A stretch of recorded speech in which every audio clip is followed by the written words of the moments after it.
이렇게 감자밭 앞에서 감자밭 앞에서 농부의 심정으로 말씀을 전하기는 처음인 것 같습니다. 며칠 전에는 이제 허리가 좀 이렇게 불어나서 걷기 운동을 저녁에 좀 나갔었습니다. 그래서 한참 걷다가 저희 아파트 옆에 있는 권능 장로교회 옆을 지나가게 됐습니다.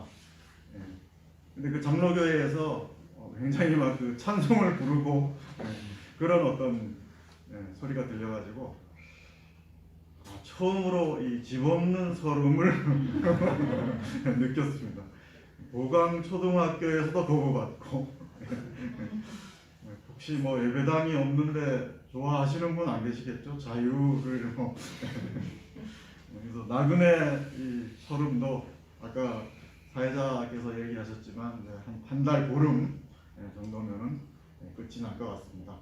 조금만 참아주시기를 바라겠습니다. 오늘 함께 나눠볼 말씀 제목은 긍휼의 마음이라는 제목으로 교제를 나누도록 하겠습니다.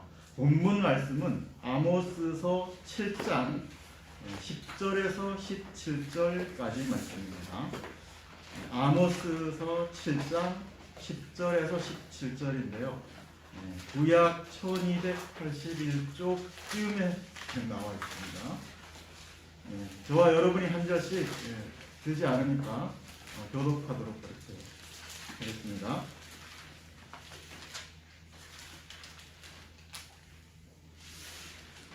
다 찾으셨죠? 제가 10절을 읽겠습니다. 때 베델의 제사장 아마샤가 이스라엘의 왕 여로보암에게 보내어 이르되 이스라엘 족속 중에 아모스가 왕을 모반하나니 그 모든 말을 이 땅이 견딜 수 없나이다. 아모스가 말하기를 여호와는 칼로 죽겠고 이스라엘은 반드시 사로잡혀 그 땅에서 떠나겠다 하나이다. 아마샤가 또 아모스에게 이르되 선견자야 너는 유다 땅으로 도망하여 가서 거기에서나 떡을 먹으며 거기에서나 예언하고 다시는 베델에서 예언하지 말라. 이는 왕의 성소요 나라의 궁궐이니라.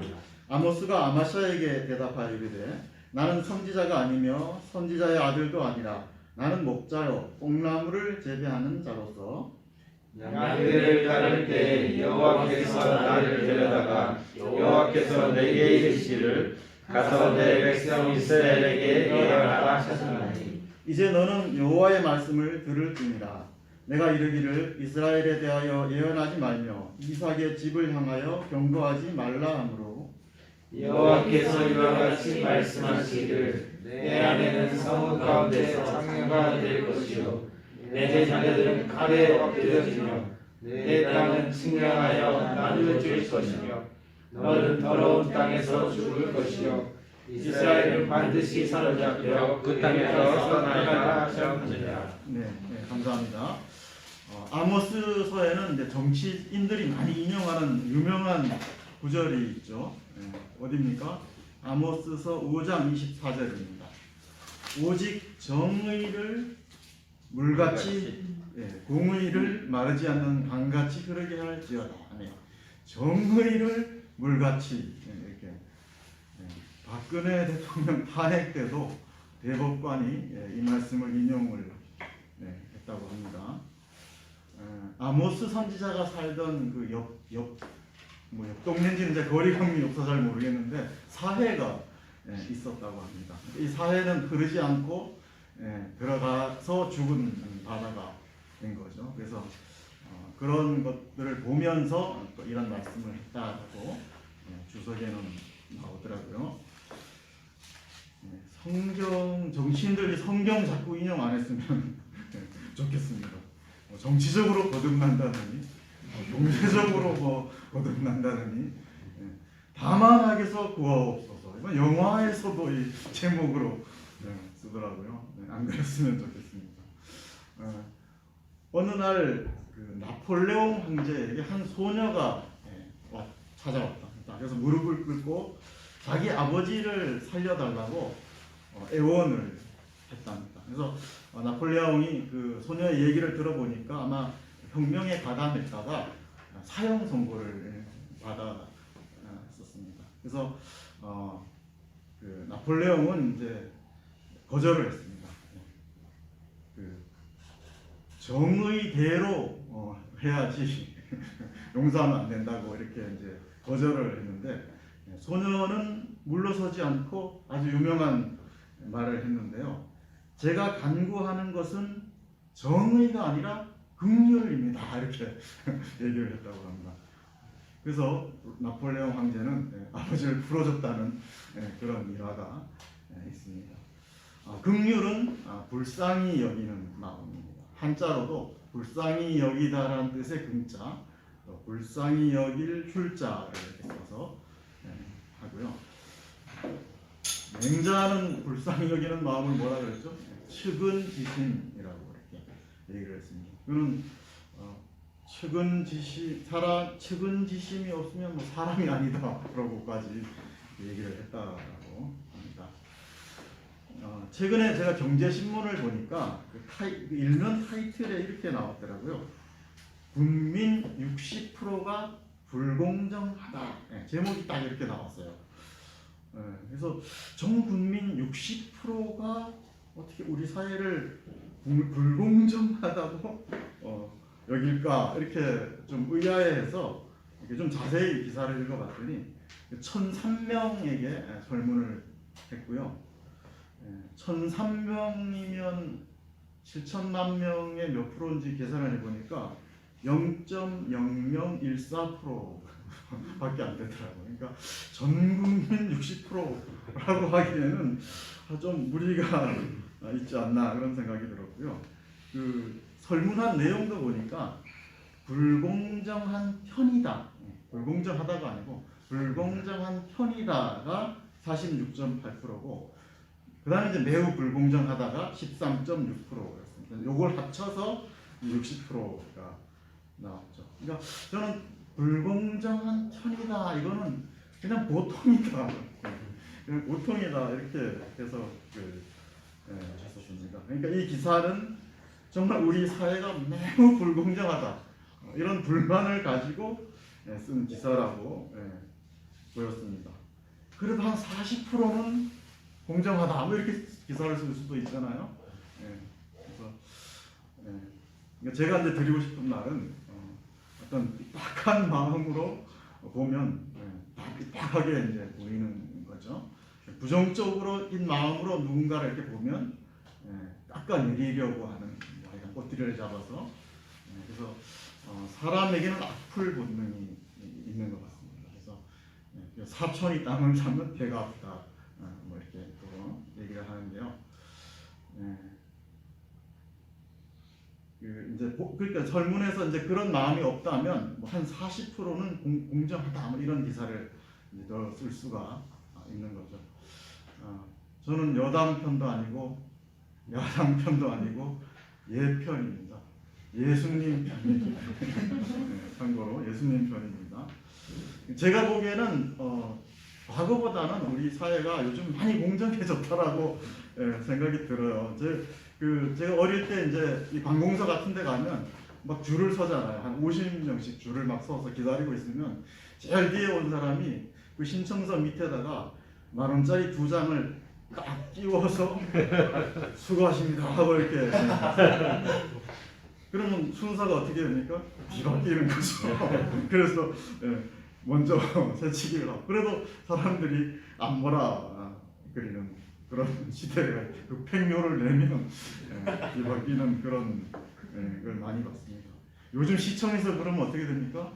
잡혀갑니다.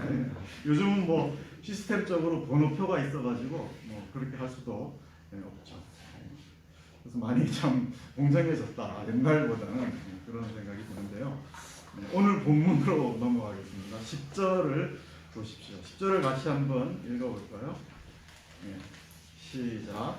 때에 그들의 제사장 아마샤가 이스라엘 왕 여로보암에게 말하여 이르되 이스라엘 소속의 아모스가 왕을 모반하니 그 모든 말을 이 땅에 행할 수 없나이다. 본문의 때는 이제 아모스 선지사가 하나님께 받은 말씀을 이제 다 전하고 난 그 바로 후를 말합니다.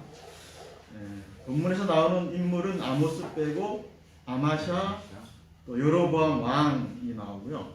그 다음에 지명은 어디죠? 베델이 나오죠. 그래서 본문의 여로보암 왕은 초대 왕이 아니고 여로보암 2세를 말합니다. 그러니까 여로보암 2세는 북이스라엘의 13대째 왕입니다. 그의 치리 기간은 그러니까 BC 793년에서 753년경이 되고요. 41년간 이스라엘을 다스렸습니다. 근데 대단한 왕입니다. 이 사람이 정복 전쟁을 해가지고 정말 다윗 왕 이래로는 가장 그 넓은, 우리나라로 말하면 광개토 대왕과 같은 그런 사람이더라고요. 그래서 그의 어떤 정치적인 어떤 수완, 또 경제적인 그런 게 굉장히 나라를 부강하게 만드는 그런 왕입니다. 그리고 뭐 요즘 이렇게 고고학에서 출토를 해보면 여로보암 2세 때 물품들이 막 쏟아져 나온다고 합니다. 막 대부분 사치품인데요. 그 정도로 이제 굉장한 왕이죠. 그럼 이런 왕이면 성경에 기록이 많아야 되잖아요. 별로 없었습니다. 한 줄 나와 있었습니다. 열왕기하 한 줄은 아닌데 하여간 이 사람에 대한 평가가 열왕기하 14장 2절에 보면 여호와 보시기에 악을 행하였다 이렇게밖에 안 나오더라고요. 그래서 참 외적으로 뭐 부강한 게 내적으로는 강한 게 아닌 것 같습니다. 많이 부패한 그런 시대고요. 베델은 이제 북이스라엘의 제2의 종교 중심지입니다. 사마리아가 수도였고 베델은 이제 뭐 제2의 어떤 종교 중심지고 여기에 금송아지 숭배 제단이 있었습니다. 그래서 여기에 최고 대제사장격인 사람이 아마샤였습니다. 그럼 이제 인물에 대한 또 지명에 대한 설명이 됐죠.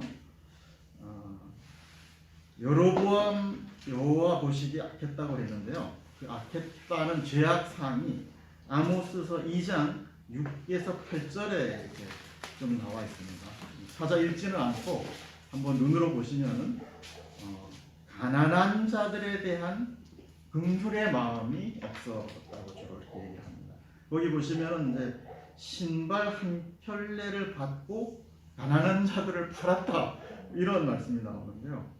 요즘은 신발 되게 비싸잖아요. 브랜드화 돼가지고 당시는 이제 신발이 제일 가장 쌌다고 합니다. 그러니까 가난한 사람이 신발 한 켤레를 갚을 능력이 없어서 종으로 팔려가는 그런 걸 이제 표현한 말씀이고, 그러니까 당시는 이제 그만큼 신발 한 켤레만큼의 긍휼도 없는 사회였다라고 볼 수가 있습니다.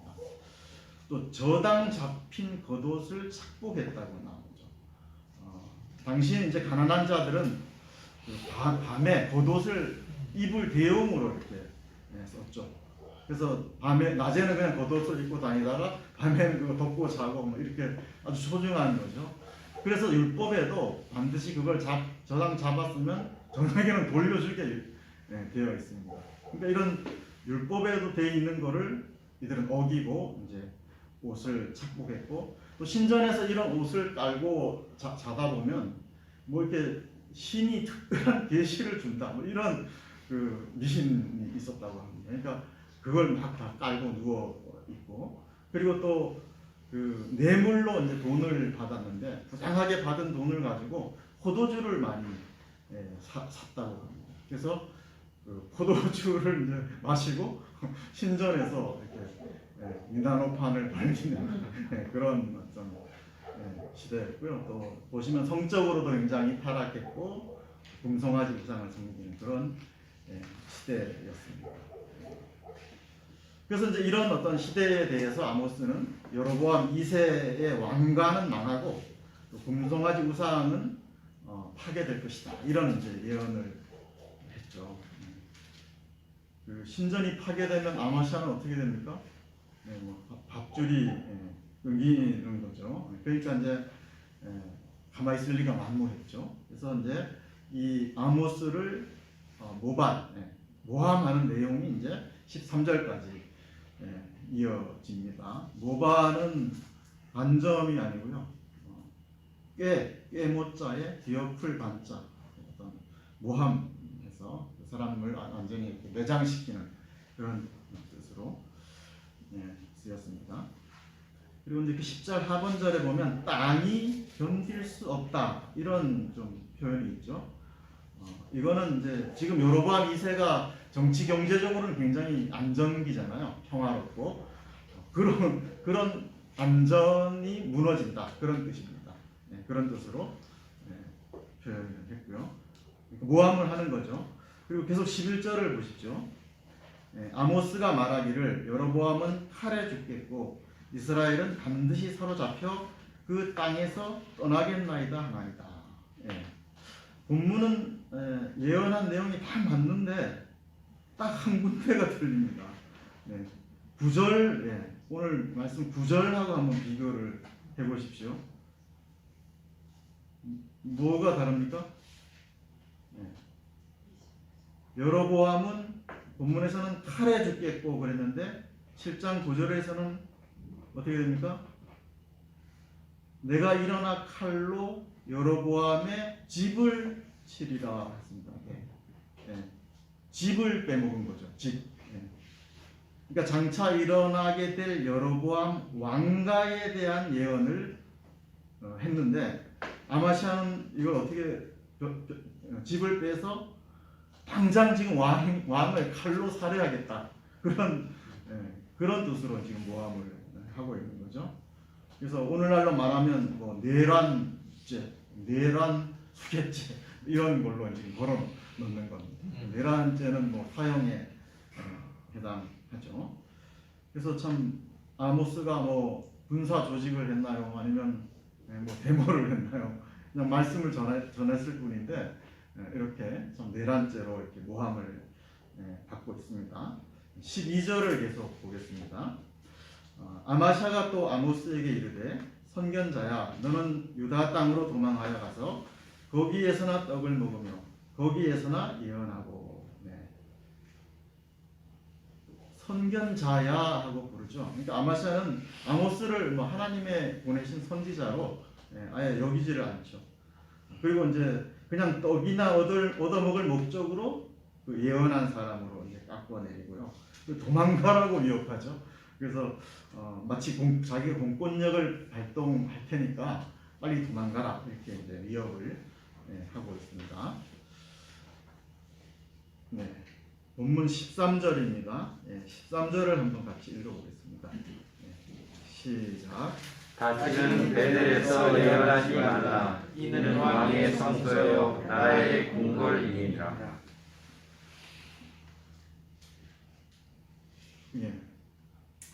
그러니까 선지자가 뭐 베델 성소에서 예언하는 것은 당연한 일이죠. 그리고 성소의 주인은 누굽니까? 하나님이시죠.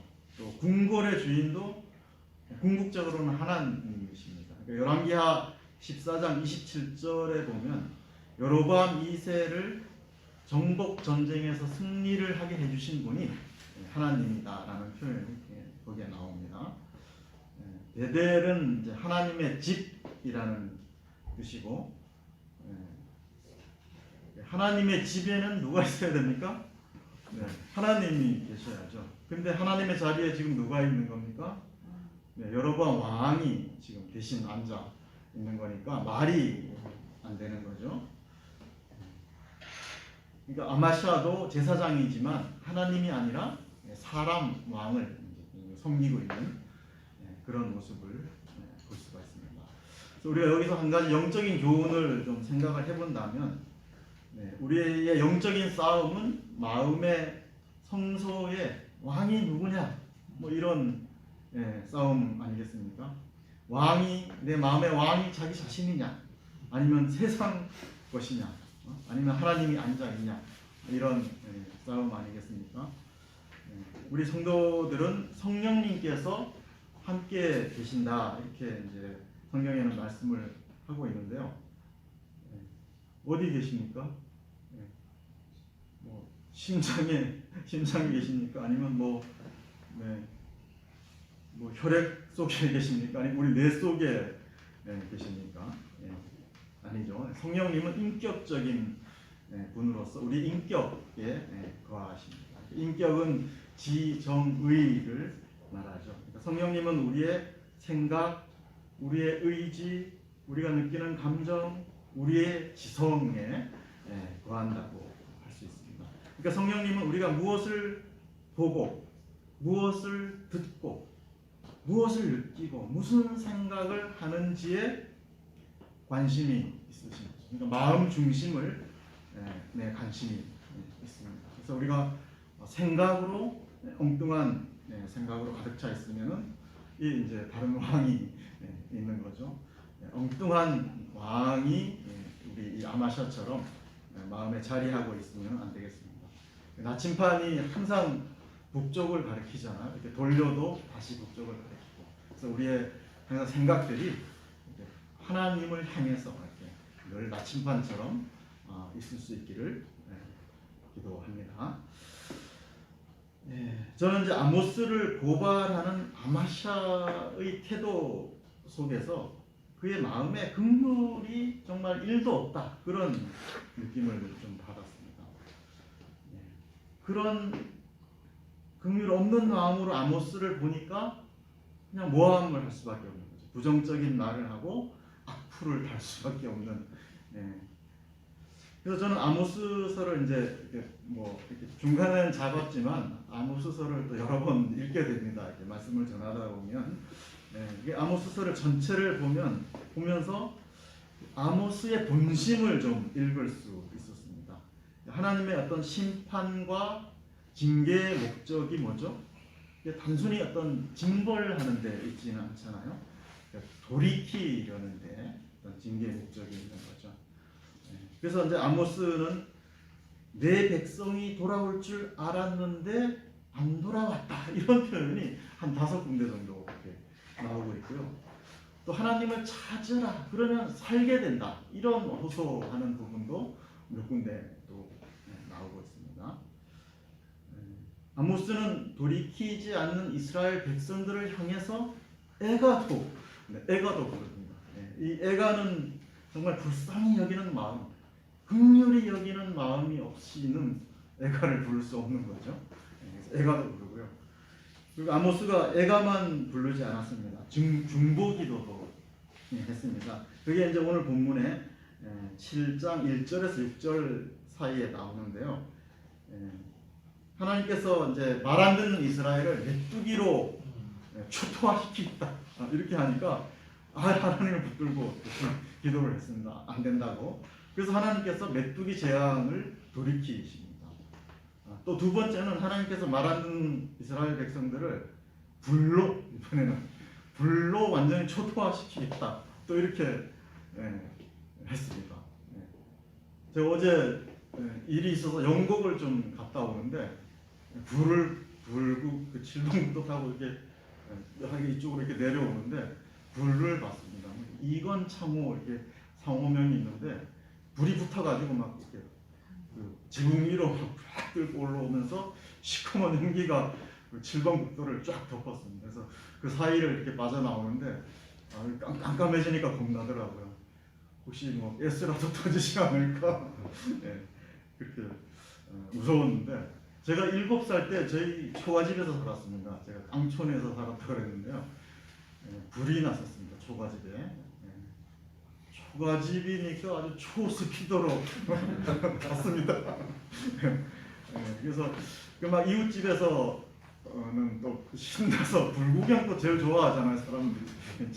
우리 집은 타는데 막 이렇게 불구경하고, 또 여동생은 참 죽다가 또 살아나고. 그런데 물을 이렇게 부으니까 불이 그러니까 물을 조금 부니까 불이 꺼지지 않고, 이게 뭐 산소를 뭐 이렇게 넣어줘서 그런지 불이 더 타더라고요.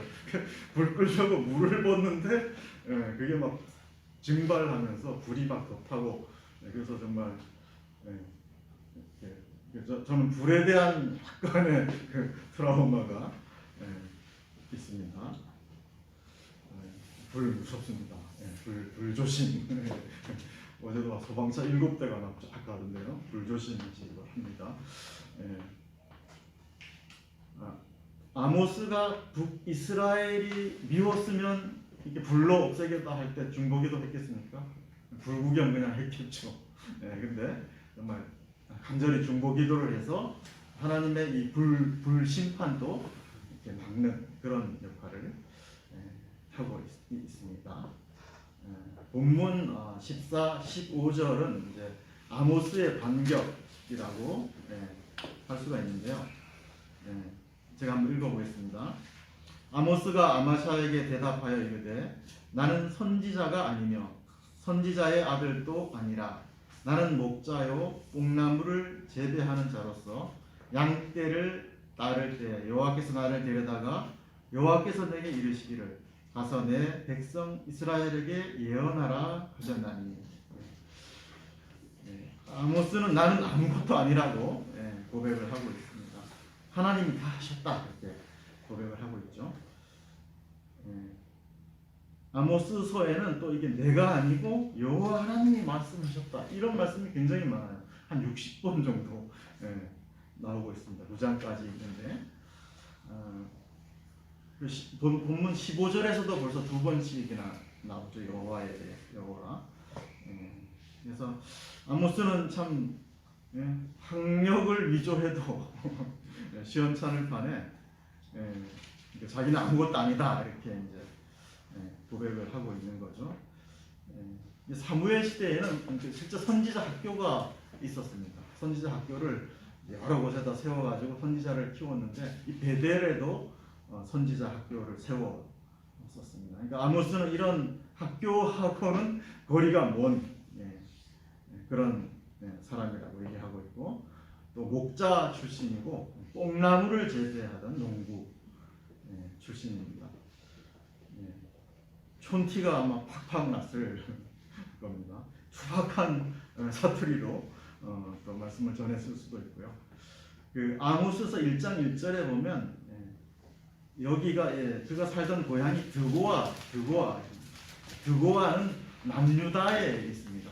지금 북이스라엘에서 말씀을 전하고 있는데 남유다 드고아 출신이고요. 예루살렘에서 더 남쪽으로 한 16km 떨어진 유대 광야의 접경 지역이 드고아입니다. 해발 거의 한 1000m가 된다고 나와 있고요. 또 고지대고 땅이 메말라서 농사도 안 되는 그런 지역입니다. 드고아에서 이 북이스라엘 베델까지는 한 35km 정도 이렇게 떨어져 있는. 근데 이제 베델은 드고아와는 달리 굉장히 호화로운 도시였던 것 같습니다. 그래서 뭐 비단 방석도 있었다고 나오고요. 멋진 소파, 상하 침대 이런 것들이 많이 여름 별장, 겨울 별장, 상하 별장까지도 이렇게 있었다고 나오고요.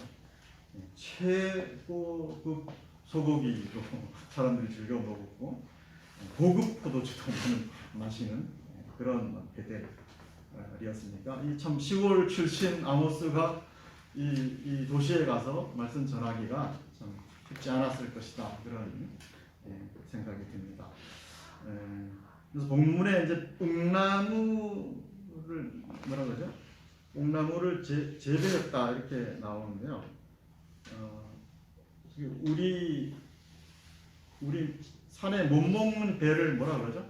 돌배라고 그러잖아요. 그래서 여기도 이 뽕나무가 우리가 생각하는 뽕나무가 아니고 돌무화과 나무라고 합니다. 그래서 무화과가 아주 쉬어서 못 먹는 건데 목자들이 거기다 이렇게 구멍을 뚫고 뭐 올리브유 같은 걸 발라주면 그게 또 신게 달아진다고 하더라고요. 그래서 목자들이 그런 일을 많이 했고 그 건기 때는 이제 양들이 풀이 없으니까 그 밀을 베낸 그 밭에 가서 거기가 먹을 게 있다고 합니다. 그래서 거기서 풀을 뜯으면서 똥도 싸면 거름도 되고 이렇게 되게 좋은 건데 그 주인이 이제 목자들한테 그냥 들어가게 해준 게 아니라 이 뽕나무 이 일을 지킨 거죠. 그래서 성경에 보면 이제 목자가 뽕나무에 많이 올라갔다 이런 사개오도 그렇고 표현이 많이 나오는데 그런 이런 일을 뭐 뽕나무 재배는 이제 이런 일을 했다라고 나옵니다. 맞는 정보입니까? 이스라엘에 갔다 오신 뭐 우리 승현 맞는 정보입니까? 참 정보 검증을 잘 해야 되는데 어쨌든 그렇게 나오더라고요. 16, 17절로 돌아가겠습니다. 아마샤에 대한 하나님께서 주신 마지막 심판의 말씀을 아마샤가 아니고 뭐 아모스가 전합니다.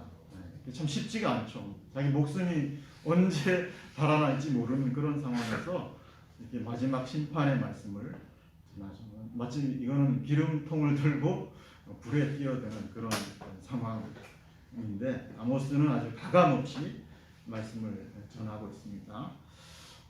그 본문에 보시면 내 땅은 측량하여 나누어질 것이며 이런 표현이 있죠. 이거는 이제 이방인들이 아수르죠. 아수르가 쳐들어와서 그 땅을 이렇게 분할해서 이렇게 자기들이 이주해서 사는 그런 것에 대한 예언을 말씀을 하고 있고요. 그래서 이 16, 17장 예언대로 BC 722년에 이제 북이스라엘은 아수르 살만네셀에 의해서 망하게 됩니다. 이거는 열왕기하 17장에 자세히 기록이 나옵니다. 그래서 한번 읽어보시기를 바라겠습니다. 저는 아모스가 어떻게 남의 나라 베델에 갔을까? 그게 참 궁금해서 그 부분을 참 많이 묵상을 했습니다. 그러니까 당시는 170년 동안 이렇게 남북으로 갈라져서 굉장히 원수같이 지냈던 서로 막 전쟁도 하고 그랬던 시대고요.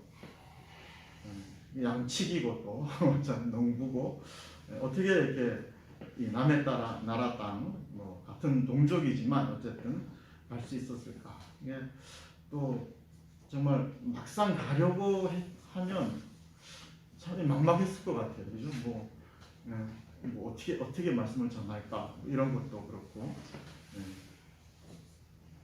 누가 이 드고와 촌놈의 말을 들어줄까 이런 두려움도 들었을 것 같고 그래서 모세는 뭐라 그랬습니까? 모세는 하나님이 가라니까 나는 말더듬이가 됐다. 내가 말을 잘 못하니까 말을 더듬게 돼서 나는 못 가겠다. 이렇게 발뺌도 했고 요나는 어떻게 했어요? 튀었죠. 튀어서 고레 뱃속까지 도망갔던 그런 것도 볼 수 있는데 또 요나는 또 외곽에서만 그냥 대충 돌다가 왔잖아요. 근데 아모스는 이제 그렇게 하지 않은 것 같습니다. 그래서 제대로 이렇게 말씀을 전했고 또 길거리 설교를 많이 했던 것 같아요. 그래서 주석가들은 뭐 길거리 선지자 이렇게 닉네임으로 붙여주고 있습니다. 그래서 그런 그 아모스가 가게 했던 그 원동력 그거는 제가 이제 오늘 제목으로 잡은 긍휼의 마음이 아니었을까. 그래서 제가 아까도 그 애가 뭐 이렇게 말씀을 드렸듯이 이런 정말 영혼 멸망할 수밖에 없는 영혼들을 긍휼히 여기는 마음 그게 이제 정말 이제 하던 일을 다 버려두고 갈 수 있는 원동력이 아니었을까 그런 결론에 이르렀습니다. 아모스서 3장 3절은 이런 말씀이 나오는데요. 3장 3절을 다 같이 한번 읽어봅니다. 아모스서 3장 3절 다 찾으셨으면 같이 읽겠습니다. 시작. 두 사람이 뜻이 같지 않은데 확실히 동행하겠으며 사자가 개역 한글 성경은 이제 두 사람이 의합하지 못하고 어찌 동행하겠으며 이렇게 우리가 잘 알듯이 나오고 있죠.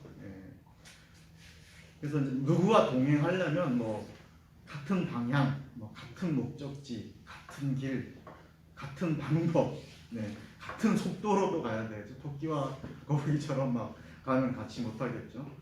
이게 이제 외적인 동행 조건인데 가장 중요한 것은 마음이 마음이 맞아야 이 동행을 할 수가 있는 거죠. 그러니까 아모스는 하나님의 마음과 합한 그런 사람이었습니다.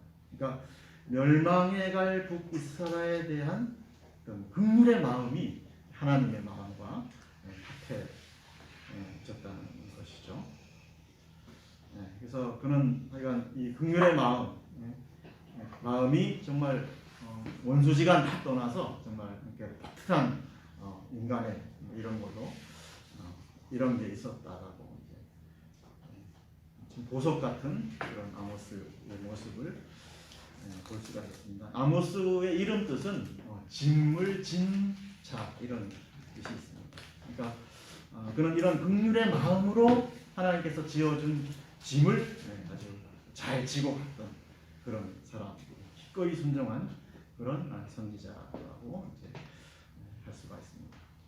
우리도 아마샤의 마음이 아니라 아모스의 마음을 가질 수 있기를 기도합니다.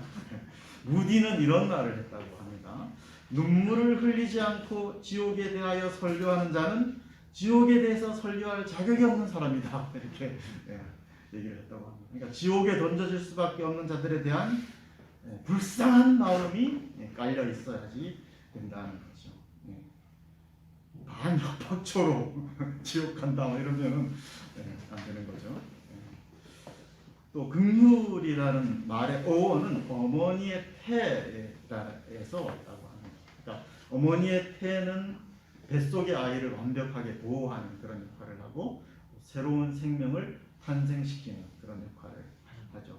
그러니까 긍휼의 마음은 궁극적으로 죽은 영혼을 살리게 되고 이런 마음이 없으면 사업적이 되는 거예요. 복음 사업 이렇게 될 수밖에 없죠. 근데 이제 구도자님들은 이런 사업적인 마음은 잘 아는 것 같습니다. 이 사람이 정말 긍휼의 마음으로 오는가, 아니면 나를 뭐 써먹으려고 오는가 이런 거는 잘 알아차리는 것 같습니다. 마태복음 5장 7절에서는 예수님께서 긍휼히 여기는 자는 긍휼히 여김을 받을 것이다 이렇게 말씀을 하고 있죠. 긍휼은 준 만큼 되돌아오는 마음, 메아리 마음 그런 마음. 구도자분들께도 이렇게 긍휼의 마음을 전할 때 분명히 되돌아온다라고 말씀을 전할 수가 있습니다. 긍휼하면 예수님이시죠. 마태복음 12장 20절에 보면 상한 갈대를 꺾지 아니하시고 꺼져가는 심지를 끄지 아니하시는 분이 예수님이다 라는 주장이 나오죠. 상한 갈대는 빨리 꺾어야죠. 안 그러면 썩어서 냄새 나니까. 꺼져가는 심지는 끓음이 많이 나니까 빨리 꺼야 됩니다. 근데 예수님께서는 그런 연약한 자들을 다 이렇게 감당해 주시기 때문에 그렇게 하지 않습니다. 우리 사회도 긍휼의 마음이 사라지면 어떻게 됩니까? 서로 헐뜯고 상처내고 상처받고 살벌한 사회가 될 수밖에 없습니다. 우리 가정도 교회도 마찬가지죠. 긍휼의 마음이 없으면 냉정해지고 무정해집니다. 우리가 11월 말이면 이제 계속 당부가 나가는데요. 강릉교회가 완공이 되고 방이 굉장히 많습니다. 그래서 정전정계도 있지만 주화가 숨으면 찾을 수가 없어요. 방송해야 됩니다. 주화야 아빠 엄마가 엘리베이터 앞에서 기다리고 있으니까 글로 와라 이렇게 방송을 해야 되는데요. 이런 많은 방에 부도자들로 이렇게 채워지는 역사가 있을 수 있기를 기도합니다. 그러려면 우리가 기본적으로 긍휼의 마음이 필요한 것 같습니다. 성도 간에도 서로 긍휼의 마음으로 대할 수 있기를 기도합니다. 그러면 60%의 불공정보다 40%의 공정이 오히려 크게 보이게 됩니다. 이런 마음으로 구도자들을 대할 때 반드시 아까도 얘기했지만 돌려받는. 그래서 끝으로 긍휼히 여기는 자는 반드시 하나님께서도 긍휼을 여김을 받게 해주실 것이다 하는 것을 다시 한번 강조하면서 제 메시지는 여기서 줄이도록 하겠습니다. 기도하겠습니다. 아버지 하나님, 죄로 인해서 꺼져가는 심지와 같고 또 상한 갈대와 같은 저희를 긍휼히 여기셔서 구원하여 주신 은혜에 감사를 드립니다. 아버지 하나님, 예수님의 긍휼의 마음을 배우기를 원합니다. 또 긍휼의 마음으로 또 서로를 바라볼 수 있기를 원합니다. 이런 마음으로 참 하늘을 향해서 가는 이 동행길에 서로 위로와 기쁨이 될 수 있는 자들이 되게 인도하여 주시옵소서. 아멘. 저희 강릉교회가 11월 말까지 순탄하게 증축이 완공되게 도와주시고 또 이 많은 방에 구도자들로 채워줄 수 있도록 하나님께서 역사하여 주시옵소서. 모든 것에 감사를 드리올 때 예수 그리스도의 이름으로 기도하였습니다. 아멘.